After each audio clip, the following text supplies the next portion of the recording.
किधर है, due north है। ठीक है, तो देखो आप जानते हो कि इलेक्ट्रिक फील्ड बराबर होता है फोर्स बटा टेस्ट चार्ज।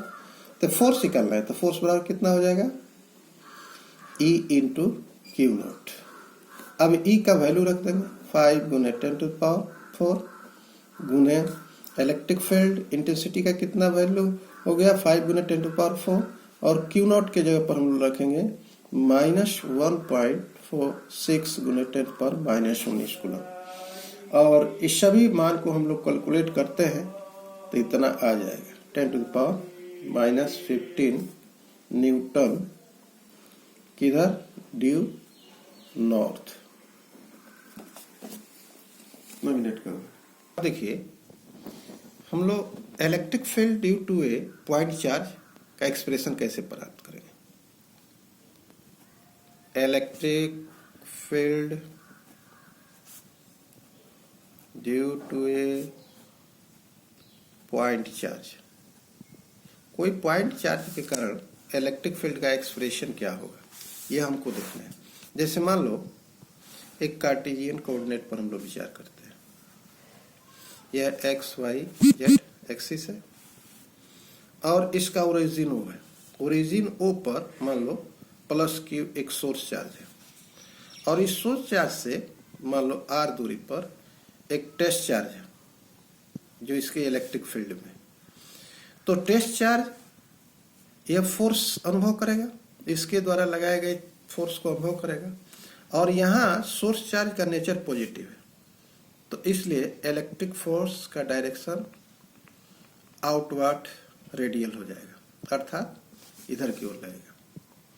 तो आप जानते हो कि यहाँ दो चार्ज है, प्लस क्यू और एक टेस्ट चार्ज क्यू नॉट। तो दोनों के बीच फोर्स जो लगता है, बीच की दूरी दिया गया है, फोर्स रिपल्सिव है। तो अकॉर्डिंग टू कूलम्स लॉ अब क्या लिखोगे, दोनों चार्ज के बीच लगने वाला फोर्स F बराबर 1/4 pi epsilon naught Q not, दोनों के बीच की दूरी r²। अब इसको वेक्टर के फॉर्म में लिखते हैं तो यहाँ r कैप से मल्टीप्लाई कर दिए, यूनिट वेक्टर है। अब हम लोग क्योंकि हमको निकालना है इलेक्ट्रिक फील्ड इंटेंसिटी, तो electric field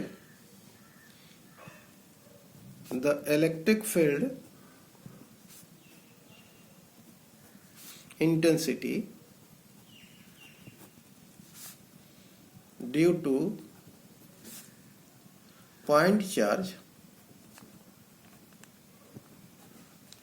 Q naught is point charge is equal to E बराबर फॉर्मूला है फोर्स बटा टेस्ट चार्ज।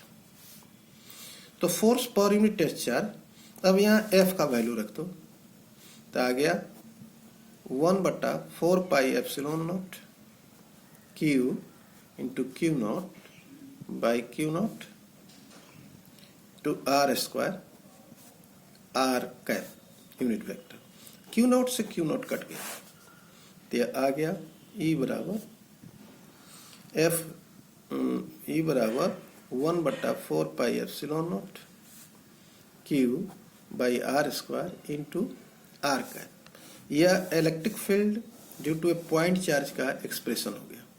वेक्टर के रूप में लिखेंगे तो ऐसे, इसी को मैग्नीट्यूड के रूप में लिखेंगे तो वेक्टर हटा देंगे, अर्थात E बराबर 1/4 पाई एप्सिलॉन नॉट, और यह हो गया Q/r²।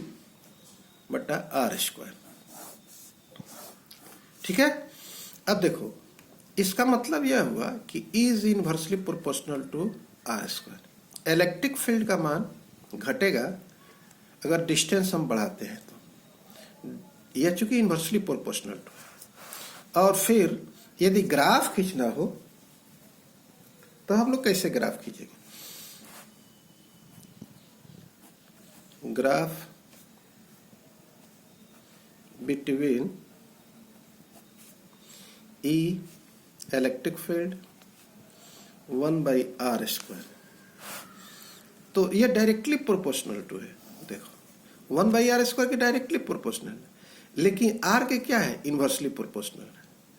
तो यदि हम लोग ग्राफ खींचते हैं इलेक्ट्रिक फील्ड और 1/r², इधर x और y देते हैं, तो इसके डायरेक्टली प्रोपोर्शनल टू है 1/r² के, तो ये स्टेट होगा। यदि आप ग्राफ लेते हो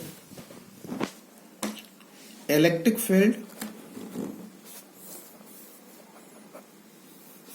E एंड डिस्टेंस में r में, तब डिस्टेंस क्या है, इलेक्ट्रिक फील्ड के इनवर्सली प्रोपोर्शनल टू है।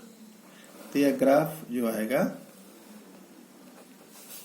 XY यह ऐसे होगा। देखो इलेक्ट्रिक फील्ड का मान डिक्रीज कर रहा है जैसे जैसे डिस्टेंस हम लोग बढ़ा रहे हैं।